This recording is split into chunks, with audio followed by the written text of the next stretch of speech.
Provident fund అమ్మేశాడు, voluntary retirement పెట్టేశాడు, వచ్చిన డబ్బంతా కొడుక్కి ఇచ్చేశాడు. వాడు ఎంఎస్ చదువుకుంటానని అమెరికా విడిపోయాడు. నాన్నగారు ప్లేస్మెంట్ వచ్చిందండి నాకు చదువుకుంటుండగానే అన్నాడు, మంచి ఉద్యోగంలో చేరిపోయానన్నాడు, మేడ కట్టేసుకున్నానన్నాడు, 2 కార్లు కొనేసుకున్నానన్నాడు. ఒరే ఒక్కసారి రారా అంటే మాత్రం నాన్నగారండి ఇప్పుడు సెలవు కుదరదండి, నేను వస్తానండి, స్కైప్ లో చూడండి నన్ను కావాలంటే అన్నాడు. ఎప్పుడో వస్తాడు వాడు, ఉన్నదంతా వాడికి ఇచ్చాడు. ఒరే నాకు ఇస్తావా అని అడుగుతాడా తండ్రి? అడగడు. ఆ పెంకుటింట్లో ఉంటున్నాడు. నాన్నగారండి విమానం అంత కారు కొనుక్కున్నానని ఫోటో పంపించాడు. అది చూసి ఈ పెద్ద ఆయన పెంకుటింట్లోంచి రోహిణీ కార్తిలో ఉత్తరీయ నెత్తి మీద వేసుకుని ఎదురింటికి వెళ్ళి తలుపు కొట్టి మా అబ్బాయి విమానం అంత కారు కొనుక్కున్నట్ట ఫోటో చూడండి అంటాడు.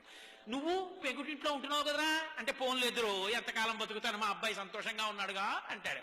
కొడుకు యొక్క సంతోషాన్ని చూసి సంతోషించగలిగిన వాడు తండ్రి.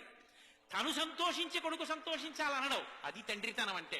తండ్రి కష్టపడి పెంచి పెద్ద చేసినంత కాలం తండ్రి దగ్గర అనుభవించి ఆఖరణ తండ్రిని తీసుకెళ్లి వృద్ధాశ్రమంలో చేర్చి పెద్దవాడైపోయినటువంటి తండ్రి కొడుకు వచ్చి పక్కన కూర్చుంటే చాలు, కొడుకుతో కలిసి తిరుగుతున్న తండ్రిని చూసి నా మనవలు కూడా నాతో ఇలా ఆడుకుంటే బావుణ్ణు, నా కొడుకు కూడా ఇలా పడుకునే ముందు నా పక్క మీద కూర్చుంటే బావుణ్ణు, నన్ను చేయి పట్టుకుని దేవాలయానికి తీసుకెడితే బావుణ్ణు, సీతారామ కళ్యాణం అవుతుంటే నాన్నగారండి తీసుకెళ్లి కారులో దింపితే బావుండంటే, ఖాళీ లేదని ఏడాదికోసారి జైల్లోంచి బెయిల్ మీద వచ్చిన వాళ్ళ ఎప్పుడో అమెరికా నుంచి సంవత్సరానికి ఓసారి 20 రోజులు వచ్చి వెళ్ళిపోయి పిల్లలకి ఇంగ్లీష్ అలవాటు అయిపోతే నాయనమ్మ వాడికో జంతికలు చేసి పెడదామని వాడితో మాట్లాడదామని దగ్గరికి వెడితే మనవలు ఇంగ్లీష్లో మాట్లాడుతుంటే మాట్లాడడం చేత కాని నాన్నమ్మ మౌనంగా వాళ్ళ కోసం ఏడుస్తుంటే, తండ్రి చచ్చిపోయిన తర్వాత పాచి పీనుగు 3 రోజులు మంచు ముక్కల్లో నానిపోయిన తర్వాత వచ్చి అంచేష్టి సంస్కారం చేసిన కొడుకు ఒక కొడుక,